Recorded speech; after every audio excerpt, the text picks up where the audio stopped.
नमस्कार साथियों, स्वागत है आपका अपने YouTube चैनल ज्ञानशाला में। पिछली क्लास में हमने कोशिका से संबंधित कुछ MCQ किए थे पार्ट 1 में। आज हम करने वाले हैं पार्ट 2 में कुछ इम्पोर्टेंट क्वेश्चन का हम वापस डिस्कस करेंगे। तो आइए शुरू करते हैं। सबसे पहले हमारे चैनल को सब्सक्राइब कीजिए, वीडियो अच्छी लगे तो वीडियो को लाइक ज़रूर कीजिए। और प्रश्न शुरू करने से पहले इस एक प्रश्न का उत्तर आप कमेंट बॉक्स में कीजिए। DNA का कार्य क्या है? ठीक है, what is the function of DNA?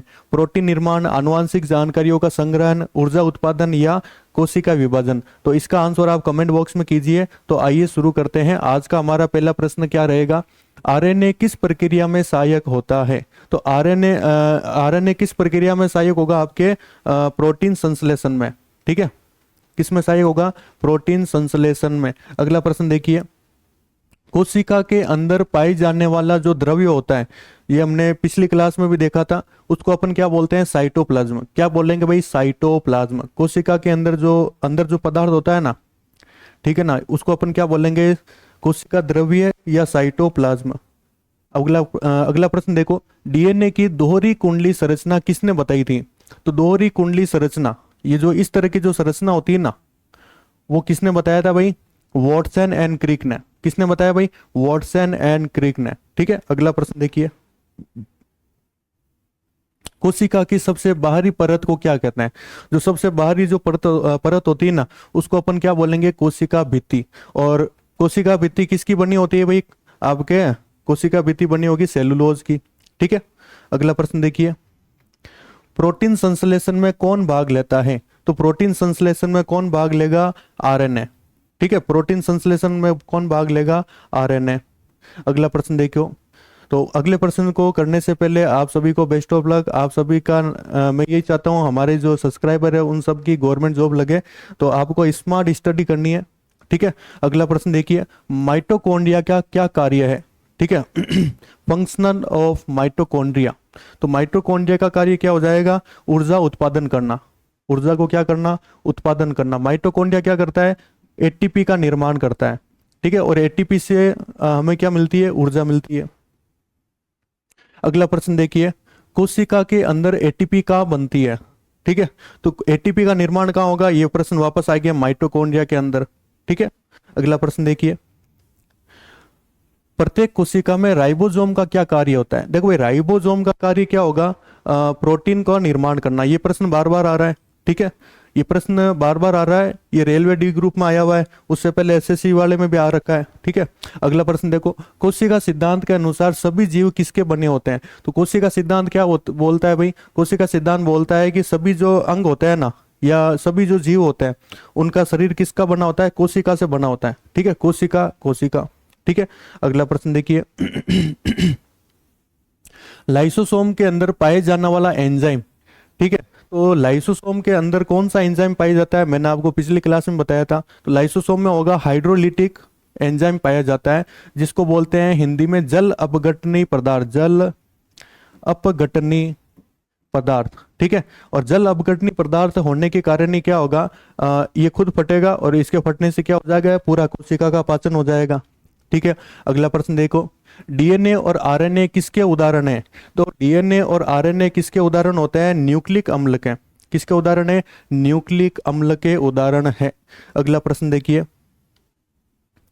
प्रत्येक कोशिका में आनुवांशिक जानकारी कहाँ होती है? मैंने आपको पहले बताया था, आनुवांशिक जानकारी आपको कहाँ मिलेगी? न्यूक्लियस के अंदर। कहाँ मिलेगी भाई? कोशिका के केंद्रक या न्यूक्लियस के अंदर।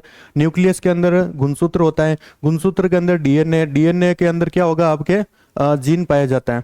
ठीक है, तो आप लोगों को क्या करना है? स्मार्ट स्टडी करना है। और जिस किसी ने हमारे चैनल को सब्सक्राइब नहीं किया है तो चैनल को सब्सक्राइब करो, वीडियो को लाइक करो और अपने दोस्तों के साथ शेयर करो। ठीक है, अगला प्रश्न देखो, ATP किस प्रक्रिया में बनता है?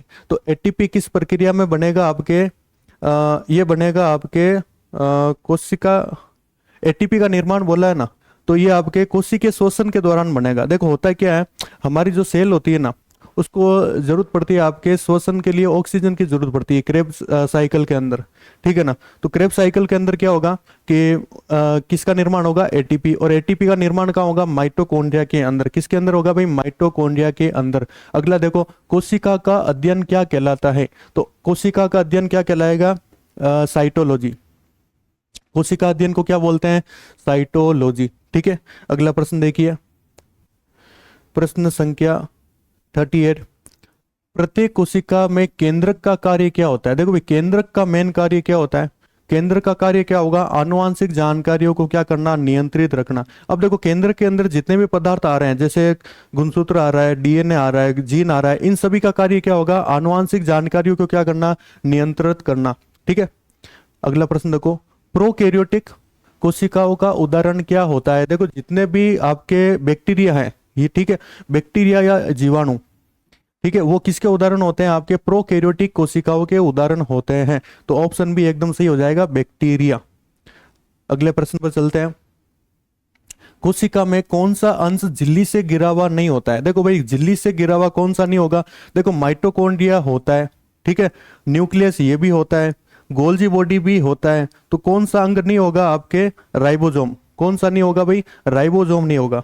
ठीक है, अगला प्रश्न देखो, कोशिका के अंदर पाए जाने वाले लिपिड, कोशिका के अंदर जो लिपिड होता है ना, वो किसका निर्माण करते हैं? तो वो निर्माण किसका करेंगे? झिल्ली या मेम्ब्रेन का। जो लिपिड होता है वो किसका निर्माण करेंगे? झिल्ली या मेम्ब्रेन का निर्माण करते हैं। अगला प्रश्न देखो, डीएनए के दो धागे किससे जुड़े होते हैं? देखो, इस प्रश्न को देखो, ये क्या बोलना चाहता है? ये डीएनए के जो दो धागे हैं, ये संरचना किसने दी थी? वॉटसन एंड क्रिक ने। तो इसके अंदर जो दो धागे होते हैं, ठीक है, वो किससे जुड़े होते हैं? वो जुड़े होंगे आपके हाइड्रोजन बॉन्ड से। वो किससे जुड़े होंगे? आपके हाइड्रोजन बॉन्ड से क्या होगा? जुड़ा हुआ रहेगा। ठीक है, तो सही आंसर क्या हो जाएगा? Hydrogen bond. कहां गया? ये रहा। अगला प्रश्न देखो,